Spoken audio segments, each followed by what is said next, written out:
তোমার দিলে যদি নবী পাকের জন্য মহব্বত থাকে, তোমাকে ভেবে চলা দরকার। দুনিয়ায় আমি সবাইকে ছাড়তে পারি, আল্লাহ রসুলকে ছাড়তে পারি না। কারণ আল্লাহ রসুলকে ছেড়ে দিলে ঈমান থাকবে না, যার ঈমান নেই সে জান্নাতে যাবে না। এ যুবকেরা, তরুণেরা, আমার নবী পাকের প্রেমিকেরা, আমার ধর্মের বিশ্বাস এটা। আল্লাহ নবী জানিয়ে দিয়েছে, লা ইউমিনু আহাদুকুম হাত্তা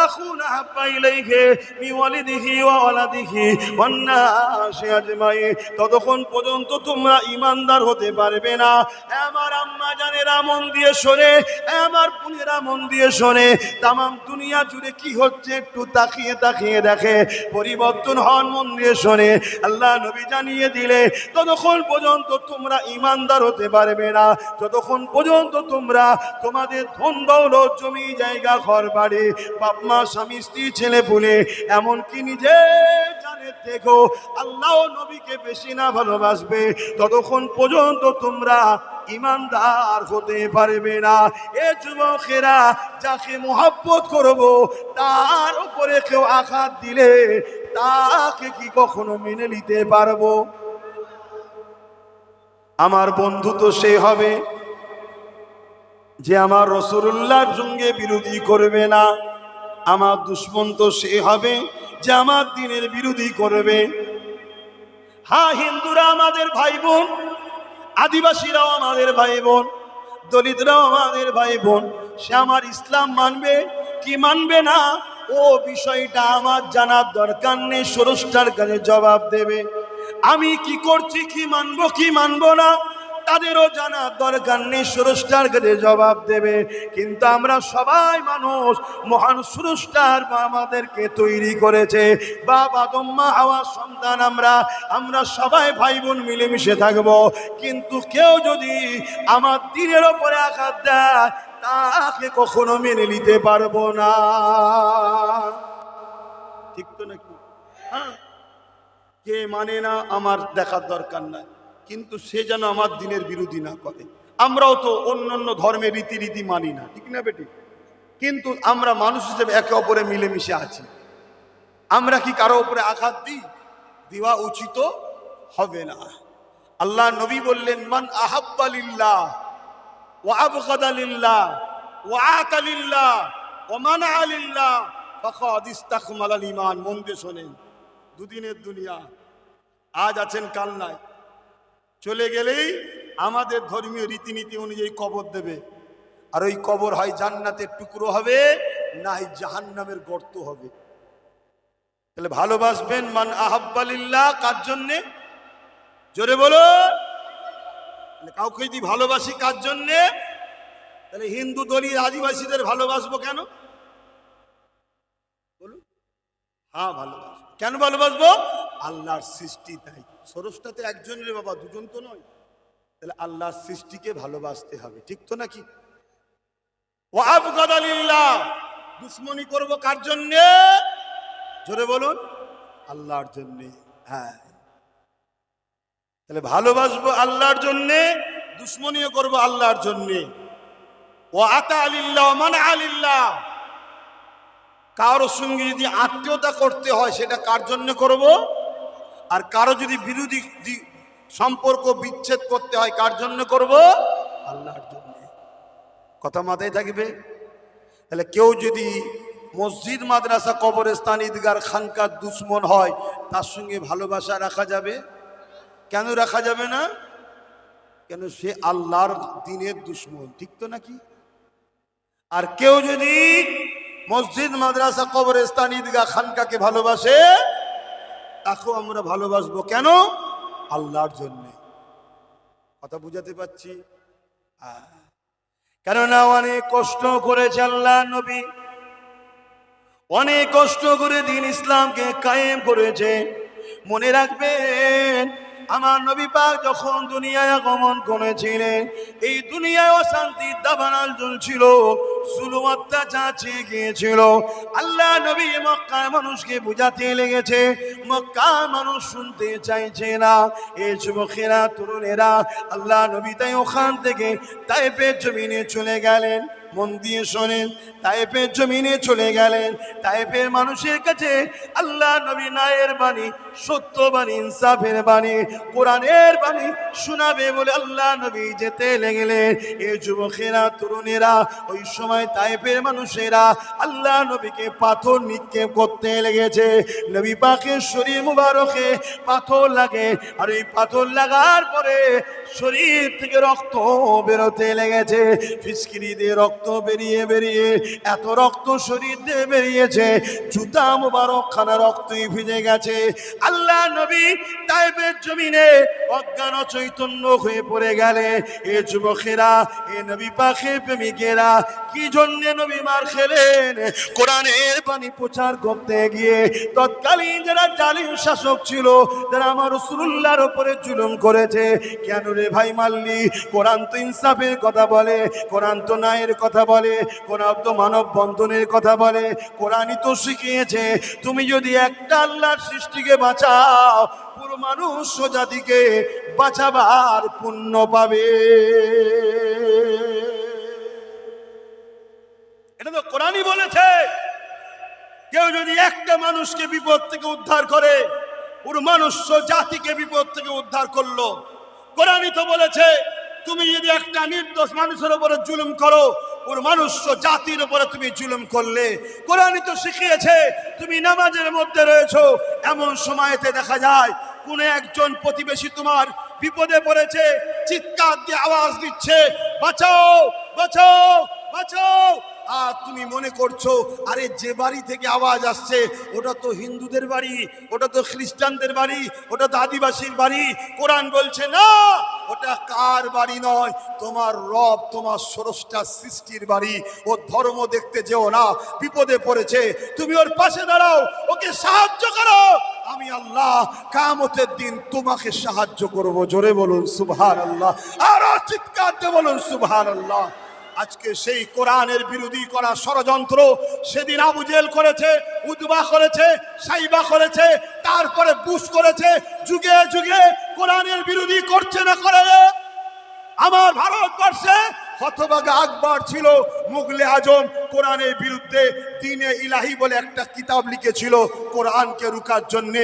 কেন? আকবর ছিল জালিম বাদশা, অত্যাচারী বাদশা, খুনি বাদশা, দরিন্দা ছিল, জালিম ছিল, চোর ছিল, মানুষের প্রজাদের উপর জুলুম করত। তাই আকবর দেখলো কোরআনের মেসেজ যদি বন্ধ না করা যায়, আমার জুলুমের বিরুদ্ধে কোরআনের পক্ষের মানুষের আওয়াজ তুলবে, আমার গদি উল্টে যেতে পারে। তাই সেদিন আকবর কোরআনের বিরোধী করেছিল। আজকে আমার বাংলায় ওই হরিণঘাটাতে একজন মানবরূপী দুপায়ে পশু ফোর পাস, সে যদি বলে কোরআনের সূরা তাওবার 5 নম্বর আয়াতে ভুল রয়েছে, হিংসা ছড়াচ্ছে, তার বিরুদ্ধে কোরআনের মান্যওয়ালা হিসাবে আমার প্রতিবাদ করার দরকার আছে না নাই? আছে না নাই? কিন্তু আমরা আইনকে মানি, সংবিধানকে মানি, দেশের শান্তি বজায় রাখতে চাই। তাই তার বিরুদ্ধে হাজার হাজার মামলা হলো। আমার রাজ্যের প্রাক্তন সিএম, মুখ্যমন্ত্রী, তাকে কিন্তু বন্দী করেনি। বন্দী করেছে কেন? করলেন না? সংবিধান বিরোধী কথা বলেছে, সাম্প্রদায়িক কথা বলেছে, অশান্তি ছড়াবার কথা বলেছে, হাজার হাজার মামলা হলো, আপনি বন্দী করলেন না কেন?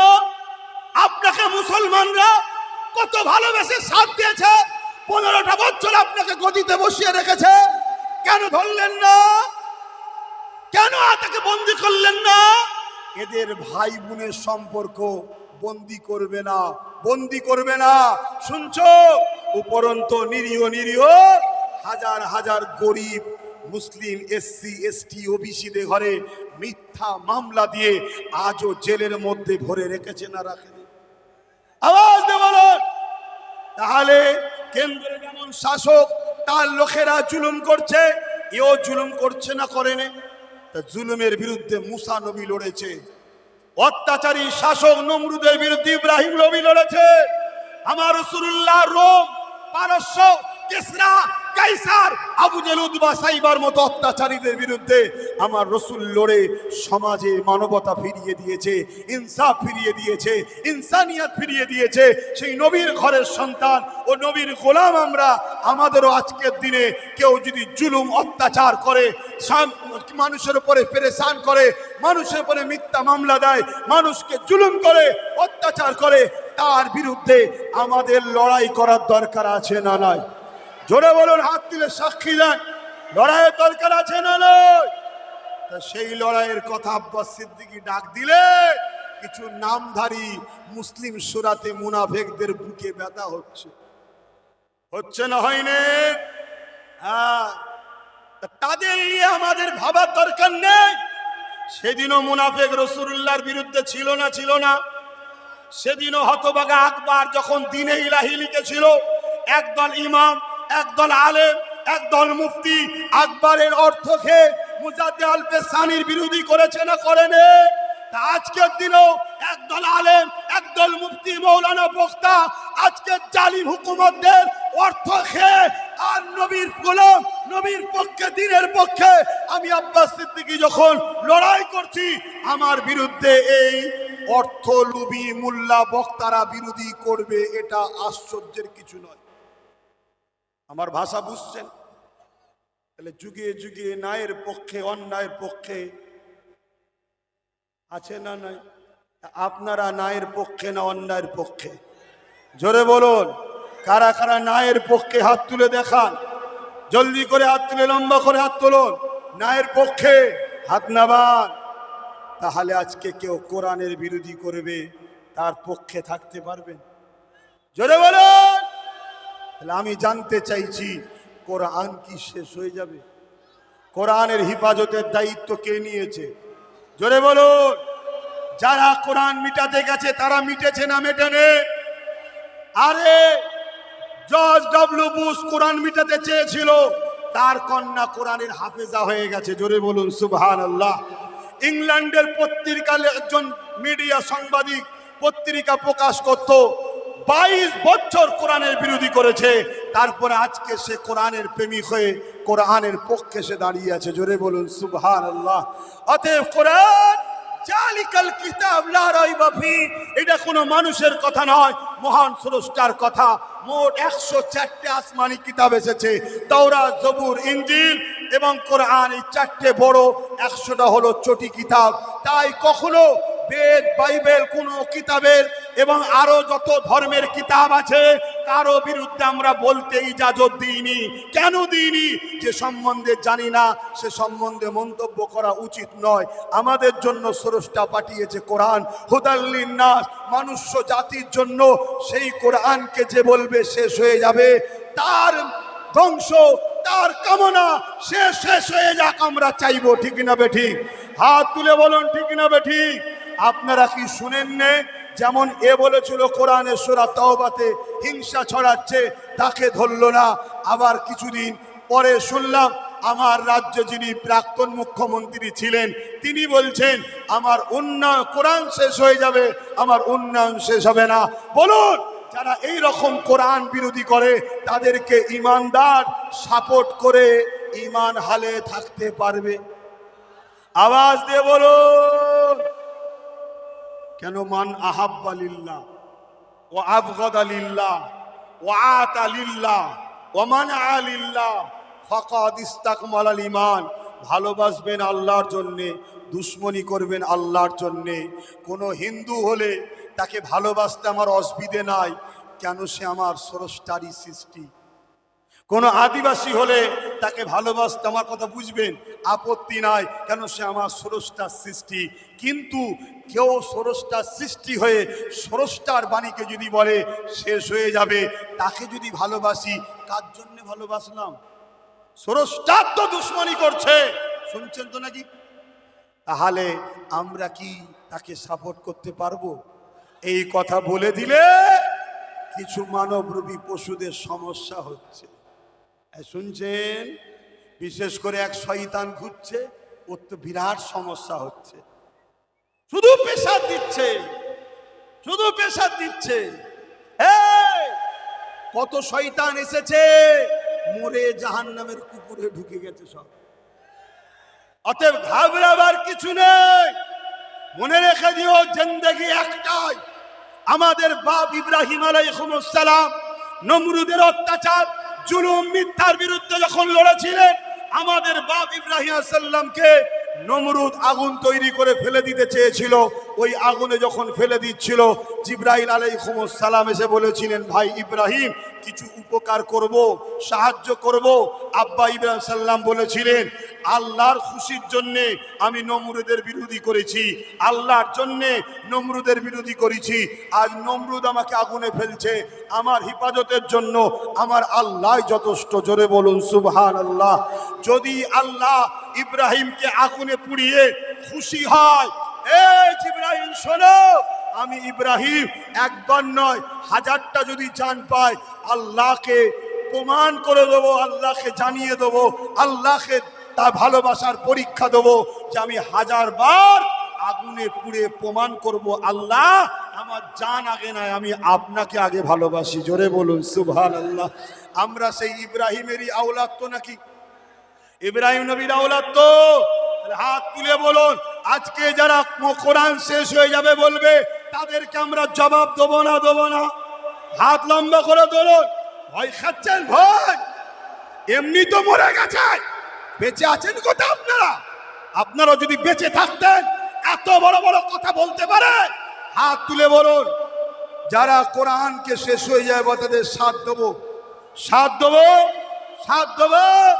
মনে থাকবে, মনে থাকবে। তোমার এত বড় স্পর্ধা হয়ে গেছে, পাওয়ার, চেয়ারের পাওয়ার। তোমার আগে যাচ্ছি যাচ্ছিল, তার কি খবর? তার আগে যাচ্ছি যাচ্ছিল, তার কি খবর? তার আগে যাচ্ছি যাচ্ছিল, সে কোথায়? শুনছেন না শোনেন নে? কত বড় বড় ষাঁড় এসেছে, সব ঢুকে গেছে।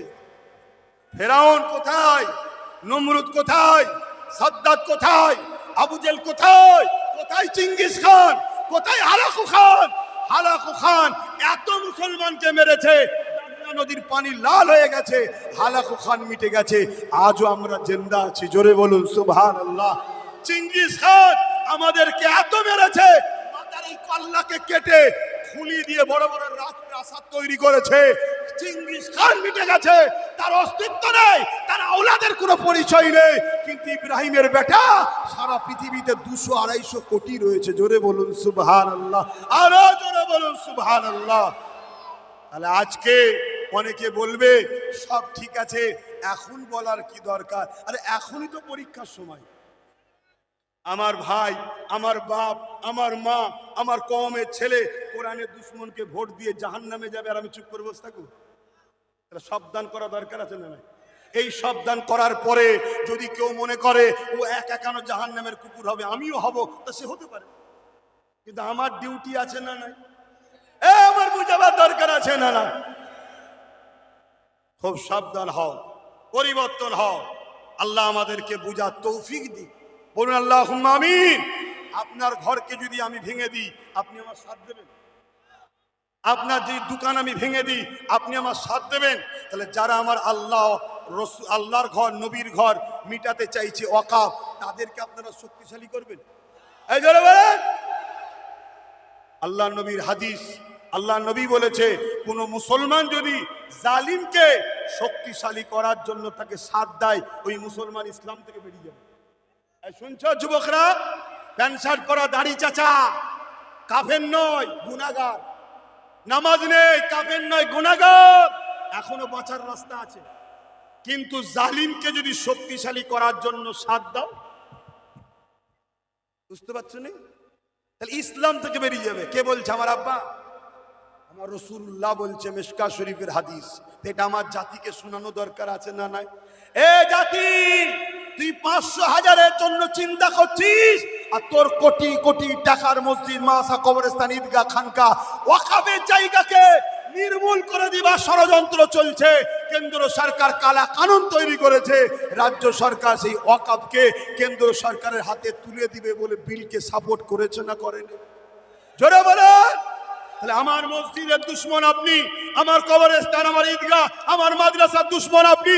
আরে বিজেপি দুশ্মন চিনি বলেই তো আপনার সাথ দিয়েছি, ওকে যাতে আমরা পছন্দ করিনি বলে। কিন্তু আপনি ও যা বিল করে আপনি পাস করেন, মানে ও এসআর বিল করলো আপনি সাপোর্ট করলেন, ও ওয়াকফ বিল করলো আপনি সাপোর্ট করলেন, ও সিএ বিল করলো আপনি সাপোর্ট করলেন, ও কৃষক বিল করলো আপনি সাপোর্ট করলেন। আর দিনের শেষে মুসলিম পাড়ায় এসে বলছো আব্বাস সিদ্দিকীর সঙ্গে বিজেপি সেটিং আছে। শুনছেন না, শোনেন না? আর আজকেই বসিরহাটে দেখলাম, বসিরহাটে আমি ওখানে থেকে এলাম, তো একসাথে বিজেপি আর টিএমসির প্রার্থী যোগ্য না কি বলে, হিন্দু ভাইদের যেটা ধর্ম আছে কি বলে, না না একটা কি ওনাদের ধর্মে একটা কাজ আছে, তাদের একটা কিছু ধর্মের কাজ, একসাথে দেখছি টিএমসি আর বিজেপির প্রার্থী এক জায়গায় বোঝে বোঝে করছে। ও তার বেলায় সমস্যা হয় না? হ্যাঁ, আর আপনাদের এই এলাকায় দেখলেন না ওই শয়তান গলায় গলায় জড়িয়ে ধরছে। হ্যাঁ, মাই গলার মাই কি গেল মনে হয় রে, খুলে গেছে, হ্যাঁ গেছে। আয় চলাই বাবা, চিন্তা করিনি তুই গরিব মানুষ, তোর পয়সা তো পাবি।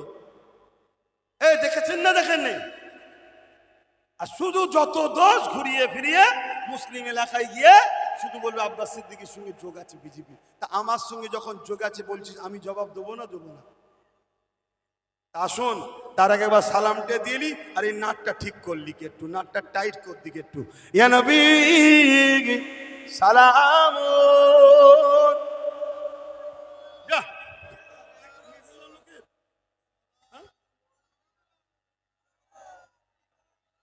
আর ওদের আছে লিয়াই বাবা,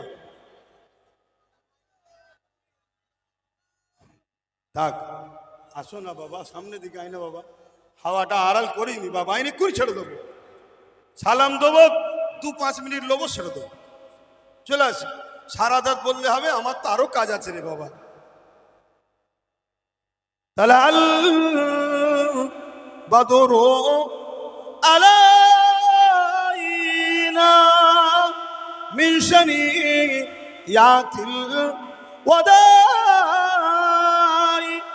ওয়াজাবা শুকরা আলাইনা মাদাগা লিল্লাহ আহিদাই ইয়া নবী সালাম ইয়া রাসূল সালাম।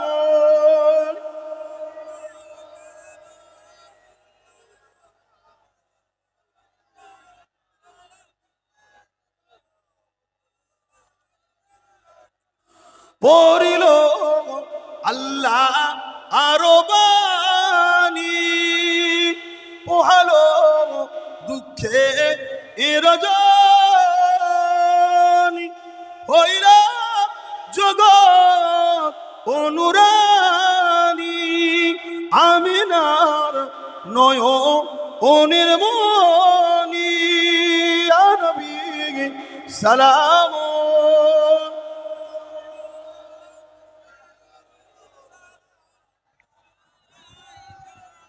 ইয়া হাবিব সালাম।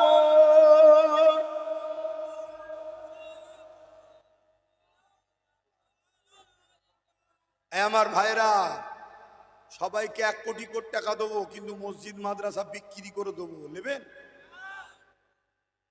নেন না? আজকে নেবেন, কালকে হার্ট অ্যাটাক করে মরে গেলে কি হবে? আজকে হারামের পয়সা নেবেন, আর কালকে যদি ঘরের ছেলেটা মরে যায়, কপালে তো তখন জুতোর বাড়ি মারতে হবে, আর উপায় থাকবে? একটু বুঝে বুঝে পা ফেলো। একজন দিনের দায়ী হিসাবে আপনাদেরকে একটা কথা জিজ্ঞেস করছি, উত্তর দেবেন। 1 নম্বর ব্যক্তি তার মন্তব্য,